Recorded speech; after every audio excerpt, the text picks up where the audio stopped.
Friends and colleagues, I am Makoto Kato of the Overseas Environmental Cooperation Center, Japan. I am heading the Initiative on Fluorocarbons Lifecycle Management, IFL. Today, I am speaking about the issue of integrity of carbon market mechanisms that are applied in LRM. I am aware there are various views on carbon market mechanisms. Some of them are positive and in favor of active carbon market utilization towards the reduction of emission of HFCs and ODS, and others express concern on their effectiveness in protecting environment. Actually, I highly value both of these perspectives, but I have been working on achieving high integrity or carbon markets in the context of the Paris Agreement. So I would like to introduce the case of the Joint Crediting Mechanism, or JCM, which operates under the Paris Agreement, Article 6.2.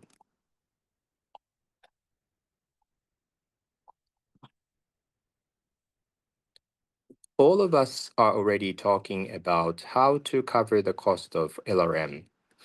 There have been a lot of arguments about whether we should apply different kinds of financial mechanisms, including MLF, or domestic arrangement to apply polluters pay principle, PPP, or extended producer's responsibility, and carbon credits application is one of them.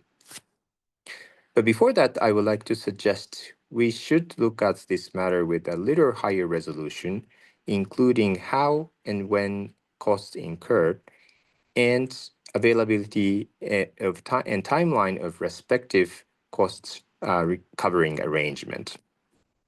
Here you see breakdown of cost incurred for LRM actions.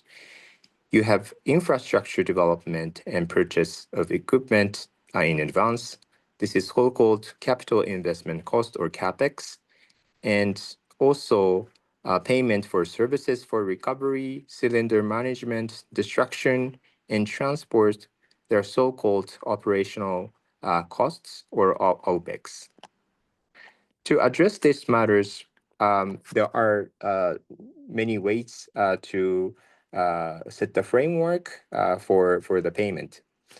But immediate cost challenge includes, well, there are no legal mandate for reclamation or destruction or relevant services. And also in some countries, well, there are existing mandates, but compliance regime is not really functioning. And some other countries introduced the legal mandate. This is a new phenomenon. And I think it takes time to achieve higher compliance rates, so that we need to wait a little bit. So at this time, no weak willingness to pay WTP for the cost is an issue. So in this case, we need to think about some incentives, and also introduction of EPR is good solutions, but it requires robust legal framework and institutional arrangement, including establishment of producers responsible organization. And refrigerants management or cooling equipment cannot be dealt with EPR as a standalone matter.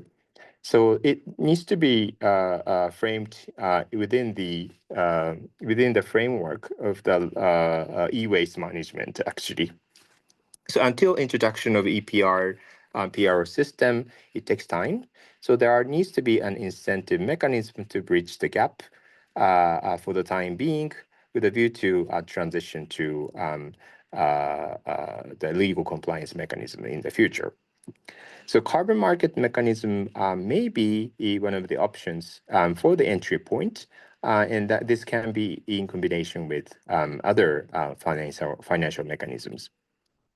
But in this case, environmental integrity is a prerequisite, so that we need to ensure the reduction it needs to be real.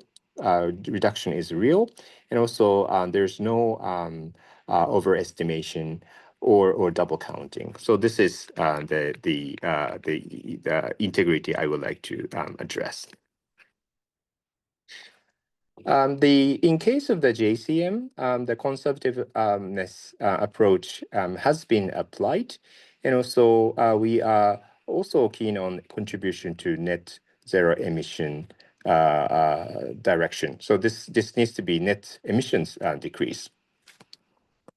Mitigation outcomes as JCM credits are actually the difference between the project emissions and reference emission. You see dot line and also the red line in this graphic. And this needs to be established considering the latest NDC part of the partner countries. The reference emissions are established by JCM methodologies with a conservative buffer to be below business as usual emissions, which represents plausible emission in providing the same outputs or service level of proposed JCM project in partner countries. And this also needs to contribute to the achievement of the NDC. And then this conservative way of evaluation of mitigation outcome is consistent with the Paris Agreement Article 6.2 and 6.4 and the relevant guidelines. And then this ensures a net decrease or net decrease emissions.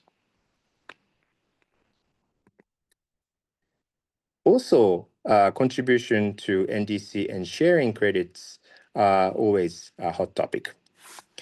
The total mitigation outcome by the JCM projects is the difference. This is the difference between business as usual project emissions, and then this is what I mentioned.